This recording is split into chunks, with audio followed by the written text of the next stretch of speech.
Guys, We're going to the benches. yes! Pumunta po kami sa Apayo, bro. Nag-bonding with friends. Yeah, and then we ate a Dubai Chewy cookie. Yes, Dubai Chewy cookie, tara. Bulldog ramen na pink, tara. Oo, kumain kami ng bulldog ramen kanina. This is the field. So, ito na nga. Andito na kami. Nandito yung mga benches. So, dito kami uupo, tsaka magtatambay lang Tapos kami. bigla na lang may zombie na lang, may skin mo. So, ayan, nandito kami sa Apayo, bro, ng mga benches. Yan, nandito tayo sa Kawagan. Ayan din yung moon, guys. Oh, ang cute. Kamukhang circle, pero na ano lang. Ganda ng moon, no? Green, di mo naman pinapakita. Bain. Tapos alam mo, nataasan ko si Jazz sa science exam. Ako naman, tinaasan ko ang English. Tinaasan ko naman si Jazz sa science. Favorite subject ko po kasi yun. Naka 38 out of 40 po ako. Tsaka si Ako Jazz. naman, naka 37 ako. Si Jazz naman naka 36. Nataasan namin. It is the fourth quarter and we're hoping that we get high honors or with honors. Yes. Guys, actually, di pa ako nakaranas o naka-experience na makawit high. Yeah, because in her whole life, she has been, Like, I have a problem, many problem. yeah, in her lifetime, she hasn't been able to reach for high honors. Yeah. I already reached high honors. It's like earning a grand prize. And it is actually winning a grand prize. Your mother, father will be proud of you. You may also maybe get a gift. Gift sa akin, Robux. We will go to Tuguegarao and I will get anything I want. But it's not too expensive like in Miniso. Sa akin naman, minsan Robux. Minsan pumapanda kami sa minsan ino-orderan din ako ng Kono Mini Crunch. And guys, we had the massive mukbang today. Yeah, like we eat Dubai Chewy cookie. And bulldog ramen. We like ate viral foods. Yeah, today. Like, yeah. Okay, this is our English. We actually live here in the Philippines. Tapos i-post daw natin. We can also speak Tagalog, but when it's only me and her, we mostly use English. Yeah. We are foreigner. Foreigner. Kung foreigner, English. Kung Pinoy, Filipino. So, foreigner. May nakita ang frog. Saan? Doon. Mga bushes. So, ayun nga pala, guys. Story time. Okay. Ano ulit na experience natin or yung parang nakakatakot dun sa classroom? May na-experience kami. Kailan ba yun? When was it? Parang grade 2 pa yun, eh. Ay, grade 2. So, ito nga pala, guys. Yung school nga pala namin is, sabi-sabi lang nila neto na cemetery do yung school namin, ganyan. Meron din kasi, tapos around the school, may daw nakikita, may rumors. This is story time. Story time. May nakikitang rumors dun sa mga bushes na pinagtataguan namin minsan. Yes, like may mga moss, ganyan. Maraming animals dun. Bata pa kami nun. Pero bata pa kami. Tapos sinasabi daw nila may kalabaw daw na ulo. Tapos human yun, tiyan niya. Tapos kalabaw din yung paa. So, ito nga pala. So, kwento to kay Jazz. So, grade 1 experience namin to. Noon, first day of school parang namin, parang acting strange pa lang yung klase namin. Na si Jazz, di ba, be? Yes. Kasi akala namin parang pinapalo siya ng mga magulang niya, ganyan. Ayun pala yung totoo, habang umiihi pala siya, parang may nakikita daw siyang mga multo-multo o ano-ano dyan sa mga ganyan-ganyan na salamin. Ganyan. So, one day, nagpasama na siya sa lola niya. Kasi natatrauma na siya sa CR, di ba? Oh yeah, that was an issue in grade 2. Grade 1. Grade 1. So every time the girls go to the bathroom, we always ask for somebody to sama us. Yeah, even though me. Like, Because we were scared about that experience. Just this is how the story began. It was like a normal day at school and then it started at lunch. It started at lunch. yeah. And then when we started at lunch, and then when we went to the classroom, we went in. We saw Jazz crying with her lola. Yeah, like, he was sobbing. Like, parang, akala ko naman parang may problem siya. Pinalo siya ng magulang niya kasi sa mga scores niya. I thought she was just sad about her score, and then her lola went there. But sa totoo, there was like something scary in it. Like when she went to the bathroom alone, she went there. She looked. There's a shelf beside the bathroom.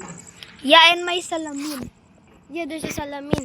And when she stopped to look at the salamin, she saw something. Yeah. She saw like a head, like a head smiling back at her. Yeah, so ito. A black creature. Yes, and sinumbo niya din sa amin yon. Yes, she told the story to us. From now on, whenever we went to the bathroom, we always need to have someone with us. And that's the end of story time. 3, 2, 1, takbo! Natatakot kami, guys! Kanina pa kami kwento ng kwento. We were in the dark. So, back. Guys, part 2. Behe! Isip bata yung ate nyo. Okay, we're back, guys, and now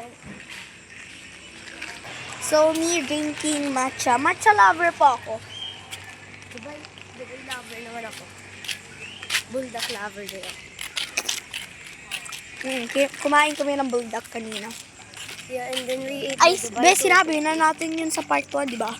Ay, yes, we did it in part 1. Now we're going back. Yes. Magsa-story time ulit kami. So, ayan.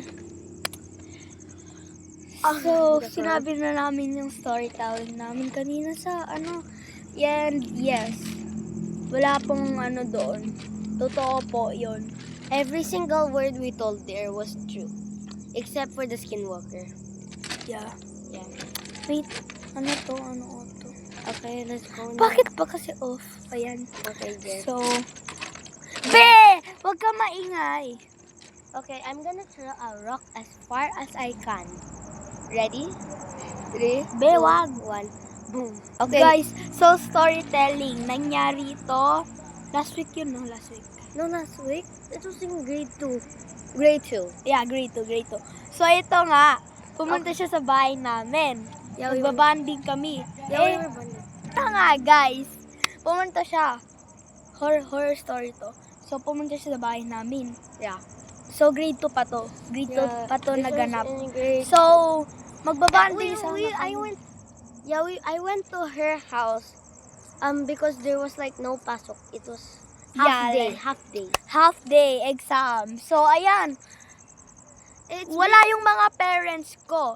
At Yeah, pumunta they went somewhere. I don't know if it was Kabagan or Tuguegarao. They went to ata Robinson. So Yeah. So ito na nga storytelling. Pati na din ate ko sumama nun. So ito na nga. Kami lang dalawa sa sa grabe naman. Kami lang dalawa dun sa kwarto. Mismong kwarto. Sa mismong kwarto. So ito na nga, guys. Iihi sana siya. sa banyo. Tinuro ko sa kanya, so iniwan ko siya sa banyo. So, pagkabalik niya, parang nagsasuffer siya, guys. Kwento mo, be. Tapos, Okay kasi parang pumasok lang ako. be, nakuan kasi kami ng gabi, so gabi na nun. Yeah. Nandun pa naman kami sa mismong CR. Alam mo yung may mga di ba nakita mo yun? Yung, Yeah. yung parang may mga old items, dun ko nalalagay. Yeah, kasi, tas bigla, na brown out. Yes, nag-brown out. Nanonood pa naman ako ng TikTok vids nun. Nung lumabas ako, parang may nakita akong figure nagkaano dun sa mga old items. So, Tumakbo ako. Di ko alam saan akong pupunta dahil bahay niya yun. So, ito na nga. So, naririnig ko na siyang sumigaw. Wait lang. Naririnig ko siyang sumigaw sa palabas. Ang hindi niya talaga alam, nandun na siya sa mga old items. Tapos, nung bumalik na yung electricity, nakita ko siya. Parang nakaganon na siya sa mga old items. Parang sinapian ka dun, be. Yung parang I was like sitting there, I was so scared. Oo, takot na takot siya. Siyempre, hindi na namin sinasabi to sa mga iba. Baka naman maano kayo. Parang, Sinasabi din fake. oo, so, nung pumunta ako sa kanya, ang dumi ng sapatos ko, pinakita ko pa naman. So, nung nakita ko na siya doon, parang lumuluha na siya. And, syempre, in-storytelling niya sa akin lahat. Ganun. Yeah. Gusto niya kasi umihi kasi sobrang naiihi na siya. Kasi di pa siya umiihi. Pero it was her house. I didn't know. So, hindi ako natakot, syempre. Hindi ako natakot dahil bahay niya yun. Oh. Pero nung nag-brown out, dun na siya na-trauma. So, Delete ko natin to dahil ba makita. So, ayun nga pala. So, nagsasuffer siya doon. Nasa old things pa naman siya, be. Yeah, tas there was a doll. Like there. Yung panda. Katabi niya talaga yung mismong panda ko na alam mo yung parang sira-sira ng panda.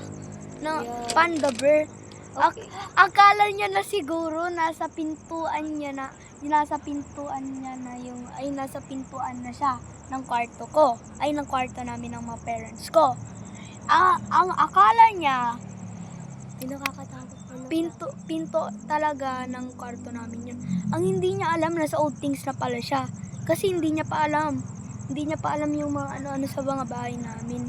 So, ayun, natatrauma na tuloy siya sa bahay namin. Kaya, minsan, hindi na kami pupunta sa sa CR dun sa taas. Natatakot na ako talaga.